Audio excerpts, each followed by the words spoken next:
For some of you, the offseason started a few weeks ago. For others, it started on Monday night for the New Orleans Saints. We got all that and a little bit of lagniappe for you on today's episode of Locked On Saints. You are Locked On Saints, your daily New Orleans Saints podcast. Part of the Locked On Podcast Network, your team every day.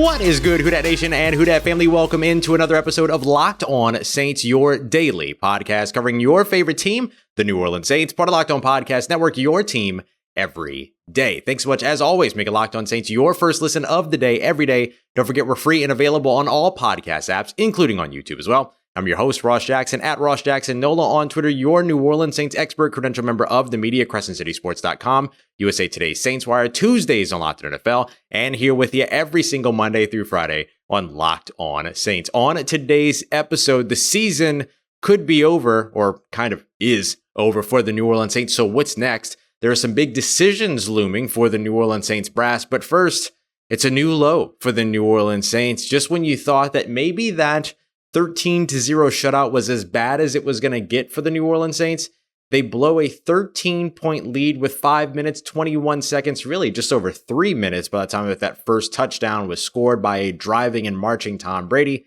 to lose this game 17-16 after holding firm to a lead 16-3 for the majority of this game. The New Orleans Saints allowed basically 3 points on the first 8 drives against Tom Brady and the Tampa Bay Buccaneers, but then gave up 14 in the final 2 drives. Tom Brady had just over 160 passing yards up until those final 2 drives, in which he added an additional 118, and then the unfortunately aforementioned 14 points on top of that. So this is kind of a new low for the New Orleans Saints, and this is a situation to where you start to look and feel like, okay, this is the most dejected we've seen this Saints team. And I thought maybe last week up against the San Francisco 49ers was going to be what that sort of moment was, right? Like that was the bottom, that was the new low. But for all intents and purposes, the Saints out here on Raymond James Stadium, or at Raymond James Stadium, should have walked away with a win in this one. I mean, they forced 2 turnovers, but didn't turn the ball over themselves. They had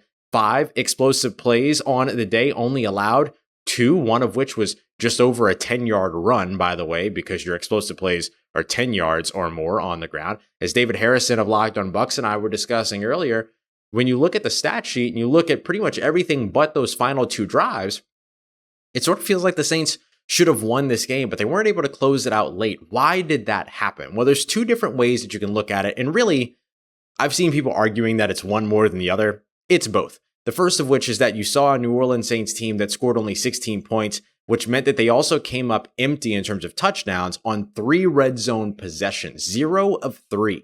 Settled for field goals, 9 points there, which could have been 21. So you're effectively at that point leaving 12 points just out there.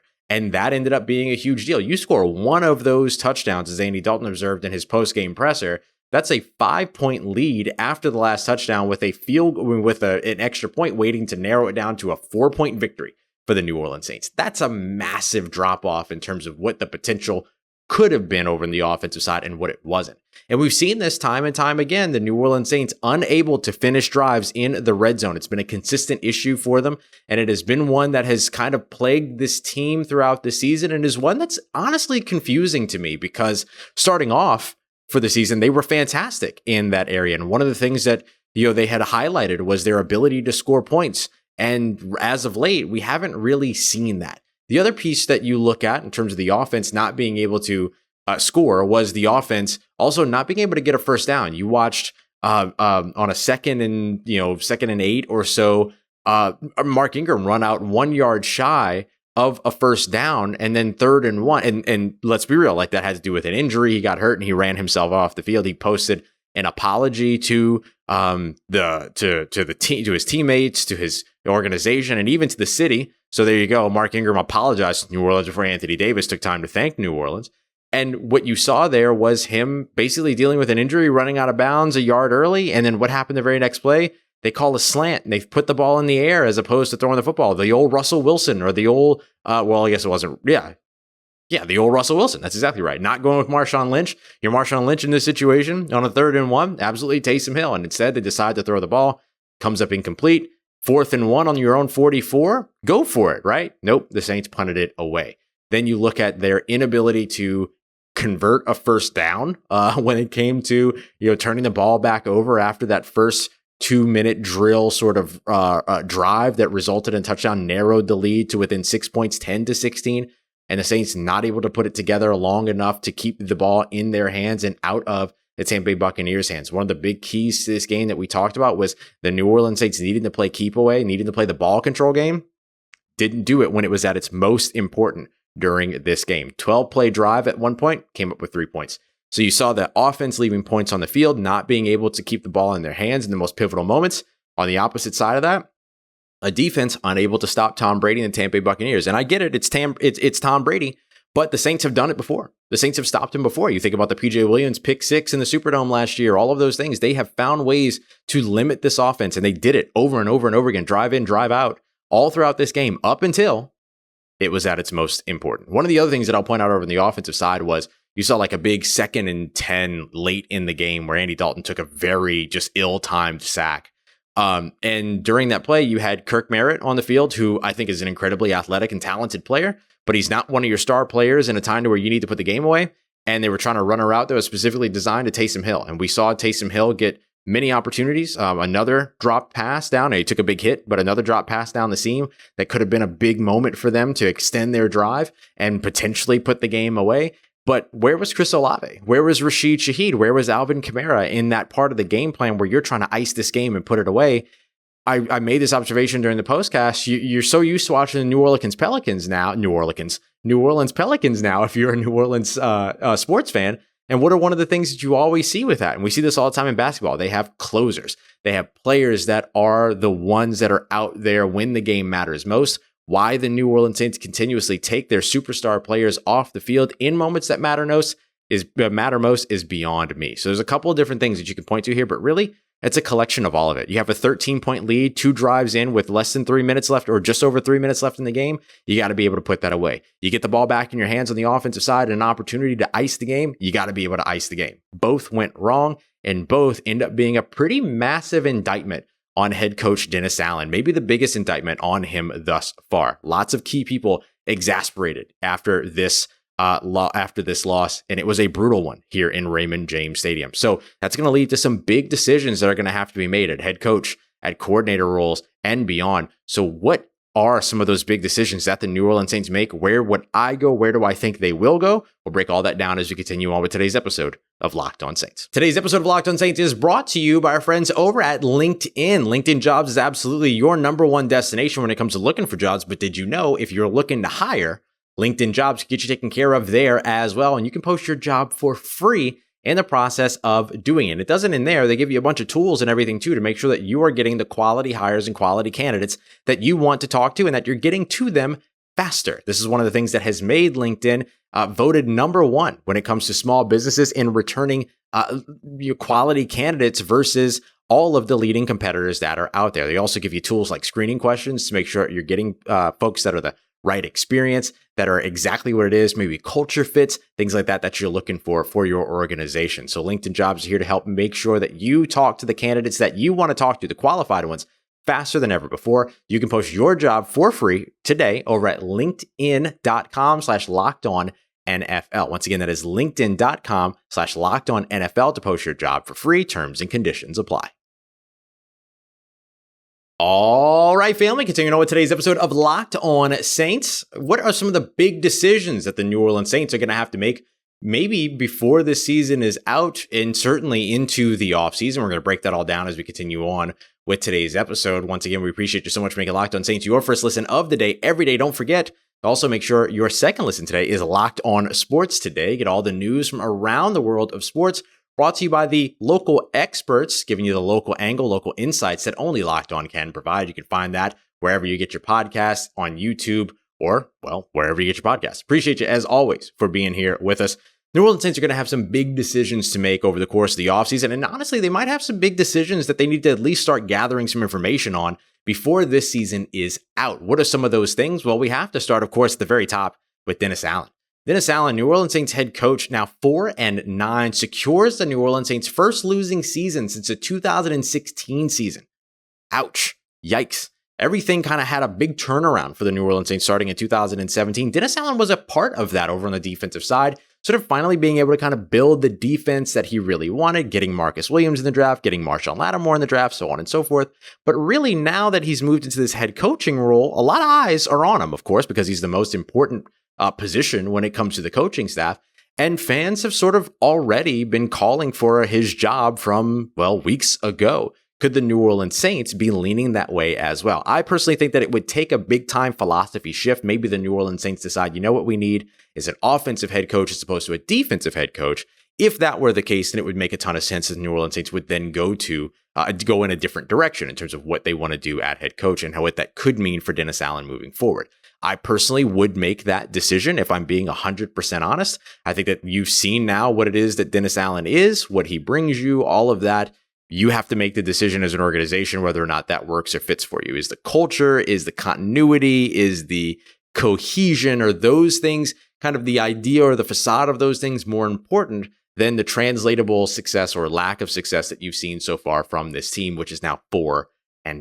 When there were so many big sort of, what do I call them, expectations going into this season, that hasn't necessarily been what this team has translated into in terms of finding success thus far. The next piece that you're going to be looking at when it comes to all of this is, is that really what the organization is going to do, right? And if the organization isn't going to go that way because they believe so much in continuity, they believe so much in terms of that cohesion, then what are some of the other changes that they make? This is the route that I think the Saints probably going into next year.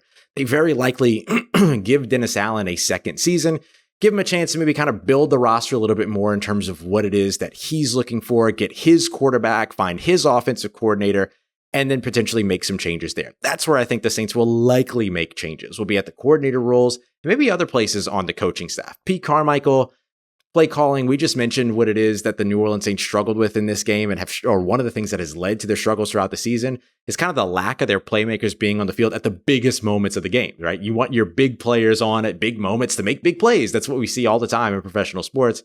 But then you get into a moment like what you saw tonight or what you saw Monday night, and you've got, Chris Olave on the sidelines. You've got Alvin Kamara getting outsnapped by Mark Ingram early on in the game, so on and so forth. So is that really the thing that you're looking for, right? A 3rd-and-1 slant when you have your cheat code at 3rd-and-1. And we broke down the way that the Saints have managed third downs over the course of the last few weeks, particularly since that Las Vegas Raiders game. And one of the things that we observed in that breakdown from just the last week is that on 3rd-and-1 or really 3rd-and-0 to 3, that there were situations to where you ended up seeing that like Taysom Hill only had one snap on all of those. And then the Saints were going like 4 of 11 in those situations. So not necessarily what you expect to see and not necessarily what you think is going to be most successful there. So is that a route that the Saints go, you know what, we need to do something different in terms of play caller over on the offensive side, even if they keep Dennis Allen as the head coach and then give that defensive mind over. Although tonight, like I mentioned, one of the things that you were disappointed in seeing was the defense falling apart at like the biggest key moment at the end of the game. The last thing I think you look at starting this season, you have one quarterback right now that is going to be on contract for you next year, and that's Jameis Winston. And that's a maybe, right? Does Jameis stick around? Is there a reason for him to stick around after kind of the way that this has all played out thus far? All of that. That could be something that the Saints end up looking at here before this season is out, so that you get an idea of what it is that you have at that position, what it is that you need at that position. Do we finally see Jameis Winston get back out on the field at quarterback? Now, I'm not advocating one way or another. I don't know that it necessarily matters. But based upon what you have available and what you have left going into next season, Andy Dalton's not on this team next season. He's not under contract. Jake Luton is not going to be your guy. He's not the future at quarterback. Taysom Hill isn't a part of the quarterback conversation, which has been made, very obvious over the course of the team's struggles here that they haven't turned to Taysom Hill. He's clearly not a part of that conversation anymore. They like him as a mix-in sort of threat. So do you just finally say, okay, yeah, Jameis is healthy. You're kind of out of this. You got a 0.6% chance of making the postseason. What do you have to lose by at least getting a look at him and finding out if he's somebody you do want to try to reinvest in over the course of the offseason. Now, what would keep the New Orleans Saints from doing that? Well, they might have already made that decision. They might have already made the decision that is not what they want to do, and maybe that ends up making or being the kind of last straw or whatever, right? Like they already know that that's not the route that they're going to go. But this is the time that you as a fan get to find that out, because over the course of these last 4 games, they're not meaningless, but there's no life beyond January 8th for this team at this point. Shouldn't you try to evaluate your roster, find out what you have, find out what you need, and find out what you don't? I think so.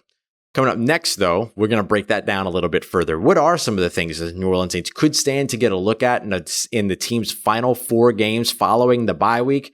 Well, Jameis Winston is certainly one of them, but I would wager to say that guys like Alontae, Taylor, and Paulson and Adebo also have a lot rolling for these last 4 games. I'll tell you why as we continue on and wrap up today's episode of Locked On Saints. And today's episode of Locked On Saints is brought to you by Audible. Audible is releasing a slate of new football podcasts that I just know you're going to love. I want to highlight one of them for you right now because you can actually get a sneak peek of one of them called Block Forever. It's going to be available over at the Locked On NFL podcast over on the audio side. So wherever you get your podcasts, you will find that. Block Forever is a brand new podcast series from former NFL All-Pro Ryan Khalil and Audible. He's going to be taking conversations about football to the next level, visiting with star players, coaches, and many other pros to kind of get some inside knowledge on the game. They talk about player psyche. They talk about fantasy football. They talk about injuries. They talk about dealing with, let's just call them difficult personalities in the NFL. Nothing is off limits when it comes to this podcast, and it's super awesome for you as a fan. It's available on Audible or wherever you get your podcast, discussing things like sports betting is a part of that conversation as well. You even get a little bit of Christian McCaffrey talking about his love-hate relationship when it comes to fantasy football. Lots of good stuff. So head over to Locked On NFL on the podcast side today for a sneak peek at Block Forever, or you can catch the full series on Audible or wherever you get your podcasts, available everywhere now. Audible, get in the game. Let's get it, Who Dat Nation. Wrapping up today's episode of Locked On Saints. Let me first say, I'm talking about how this season is effectively over for the New Orleans Saints, but I want to be really, really clear that I am so grateful that you're still here and that you're still joining for the show. So whether you're watching on YouTube or you're listening wherever you get your podcast, just know, thank you, thank you, thank you. And the season might be one that you're ready to say is over for the New Orleans Saints, but I promise you Locked On Saints is going nowhere. We're going to have you covered throughout all of it. And a big part of what the last 4 games are going to be, which we'll continue to break down games, but we'll now start to kind of turn our focus towards the offseason. Who are some of the quarterbacks in the draft to be aware of outside of the first round, maybe even inside of the first round, if the Saints end up being able to trade Sean Payton's rights? Who are some of the suitors in terms of teams for that? You know, my favorite option for them is the Los Angeles Chargers. Seems to be the one that makes the most sense. So it'll be all of those things that we'll take a look at: free agency, which players the team should keep, which players the team should let walk, all of that. So we'll start to have those types of conversations, which we'll revisit throughout the offseason as we get more and more information. But one of the other things that we're looking at are still these games and some of the decisions that need to be made throughout. So there are 3 key things that I'm going to be watching for the rest of the season: quarterback, cornerback, and defensive interior. I think those are the 3 big ones. And I might throw in a little bonus there too, that has to do with Alvin Kamara. But let me start off with quarterback, because we've kind of already talked about it, so I can kind of get through it quickly. But it is the biggest piece for the New Orleans Saints. We talked about how the most important piece when it comes to the Saints coaching staff is the head coach. The most important piece when it comes to the personnel is going to be the quarterback. It's always going to be the quarterback, right? So there are a couple of different spots that I think impact that. There's the quarterback itself. There's the offensive line. Getting a look at Trevor Penning right now, fantastic idea throughout the rest of the season. I would not be disappointed to see Trevor Penning start at least 2 of the last 4 games, just so that the Saints can get a look at him in action. What that ends up impacting, of course, is your quarterback. So how do you end up getting an evaluation of the quarterbacks going into next season? The only one that's on contract next season is Jameis Winston. And he's got a player out, or he's got an out in his contract after this year. So is he actually going to make it to next year? Or has enough kind of happened with him being benched while being healthy, despite reportedly being told that wouldn't happen? Is that enough to kind of say, I'm good here, I'm going to go somewhere else? And where is that somewhere else too? Like, that would be the other thing. Like, is there really a somewhere else for Jameis Winston to go at this point? We don't know. So I think you get a look as best you can at whichever quarterback you think you're going to try to keep in the building next year. It doesn't necessarily mean Jameis Winston. I'm using him as an example because it would be a change, but the New Orleans Saints, make the decision to keep Andy Dalton in the building next year as well as kind of a veteran mentor for a younger quarterback that they go out and pursue. That could be a way that they go. Even if they don't go for a younger quarterback, if they go for a free agency quarterback or something like that, and then they just want to have another backup there, then Andy Dalton is somebody that obviously you've built a relationship with as an organization. And if you're getting another shot in your second year as Dennis Allen might, then sure, maintaining some of that continuity would make sense. But I don't think Andy Dalton, under the ideal circumstances, is your starter in 2023. Him being on the roster in 2023 seems very unlikely to me based just on performance, but we'll see. Now, not that he performed poorly in this game. He was 20 of 28. He had a touchdown dropped by Jarvis Landry, or what could have been a touchdown drop by Jarvis Landry. He had another drop pass by Taysom Hill. He had another drop pass early on by Chris Olave. I mean, there were certain things that weren't really his fault at all, but killer instinct, all of these other things, inability to finish in the red zone, blah, blah, blah. Like, these are things that we have seen over and over and over again. So I think you try to get an evaluation on that quarterback position, and in turn also try to get an evaluation on the protection for those quarterbacks and getting Trevor Penning some meaningful reps. Then the next piece that I think you look at is cornerback. Marshon Lattimore. Do you rush him back to finish out the season at any point here? Do you have him come back up against the Atlanta Falcons next week after the bye week? He was questionable all last week, questionable this week, didn't play in either week, coming back from that lacerated kidney. Do you put him at risk of going out there and potentially re-aggravating or even worsening that injury and like his quality of life? Or do you kind of put him on ice for the rest of the season, maybe give him some action later on in the year, or just say, no, bud, sorry, but you're shut down for the rest of the year. Paulson, Adebo, Alontae, Taylor, go ahead and figure out, who's going to be the guy next to Marshon Lattimore week 1 next season. I wouldn't blame the New Orleans Saints for taking some time to look at that and effectively shutting down Marshon Lattimore for the rest of the season. It might not be the ideal situation. Marshon might hate that idea. He might be, if this gets around to him somehow, he might be like, that guy's an idiot. And honestly, I wouldn't blame him because I am an idiot. But I'm an idiot with a microphone, so I get to have opinions. And even though my opinions might be wrong. But anyway, I do think, I'm just having a little fun, but I do think that getting more of a look at like Paulson, Adebo, and Alontae Taylor. I mean, you look at the first touchdown drive late in the game by Tampa Bay. And a part of the reason why that happens is because you have a one-on-one situation with Paulson, Adebo, and Mike Evans that leads to a defensive pass interference penalty, which gives them the ball basically on the 1-yard line. And so those things that allows them to punch the ball in at that point. So there are those moments that I think are things that are going to be check marks or slashes against or for Paulson and Adebo because you like the aggressiveness, but you don't like the penalty, right? But then you also saw earlier on in the game, Alontae Taylor with his own penalty too. So do you take some time to continue to get these guys acclimated so that you can make an educated decision on who's going to be the starter across from Marshon Lattimore next season?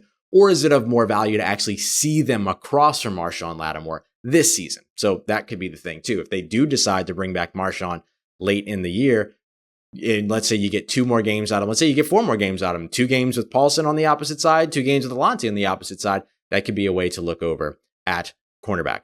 The last piece is defensive interior. We've seen the New Orleans Saints get gashed in the run game quite a bit. This game, not as much, but we have seen it all throughout the season. And the Saints don't have a single defensive tackle on their roster under contract for next season. That's a big deal.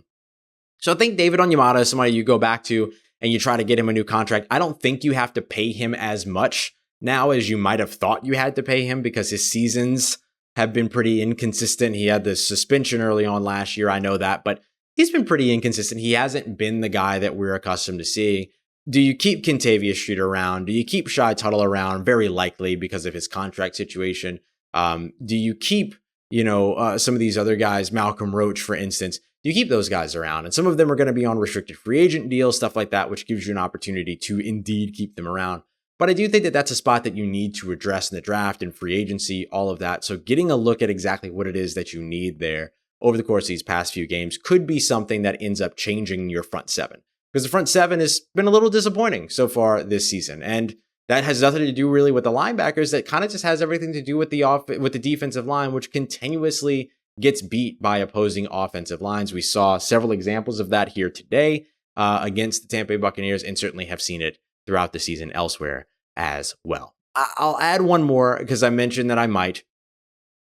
What happens with Alvin Kamara, and what is going on in terms of the usage of Alvin Kamara? I mean, the New Orleans Saints, and maybe this is where the offensive coordinator conversation really comes into play as well. I mean, a lot of the conversation around quarterback was, can you utilize Alvin Kamara? Can you utilize Alvin Kamara? Sure, you can, but it's hard to if he's not on the field. And there have been a lot of situations where you expect to see Alvin Kamara out on the field, and he's not out on the field. Or he's sitting in the back blocking, and that's maybe just some, concern on the run game or the pass blocking game and stuff like that. And so I do think that there's a little bit of an evaluation process even to be had there about what it's like to get back to relying on Alvin Kamara. He's got 3 touchdowns so far this season that he scored all in the same game.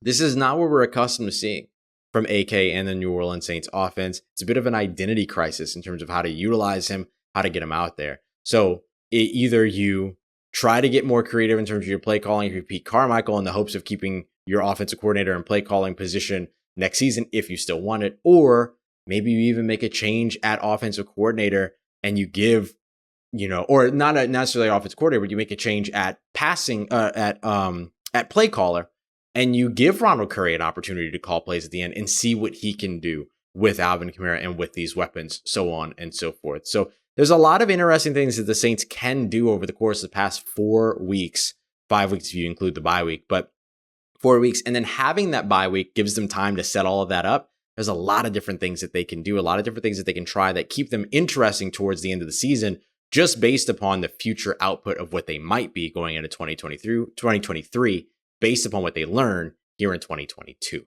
For more on that and everything else around your New Orleans Saints, make sure you keep it locked here on Locked On Saints. Tomorrow is Wednesday. So for the Wednesday episode, we usually do our film breakdown. I should get film here in a little bit, so I will do my best to get that over to you. It is 3:19 a.m. Eastern time, and we are out here grinding for you. I'm still at the stadium. I'm surprised they haven't kicked me out of here yet. London. But anyway, we're going to have it all covered for you. We'll take a look at some analytics. We'll take a look at some film. And I think too, let's start talking about some of these quarterbacks in the draft. Why wait at this point, right? So we'll get to some of the things that you want to hear about, and whatever else you want to hear about, let me know so I can make sure that I'm looking ahead with you the way that you want. I think it's time to be very, very realistic about this team. My confidence has been low, but it's time to be very, very realistic about this team. There's not going to be a postseason at this point, very likely. I mean, it would take something improbable, impossible, to really see a postseason for this New Orleans Saints team. So I don't mind looking ahead into the future as we continue to still break down what this Saints team can do. We'll look at all of that throughout the rest of the season. So as always, thank you so much for making me a part of your day, a part of your routine, for saying yes to me and the show. Thank you so much for that. And as always, if you see me, say hi, just like the homies Yancey and Jason did today. Thank y'all very much for taking the time. And of course, if you need anything else around your New Orleans Saints in between these episodes, make sure you follow me on Twitter at RawShaxon, NOLA. Hit me up. Let me know how the family's doing. Let me know how you're living. Let me know how you're momming them. And trust you, that nation, I'll holla at you.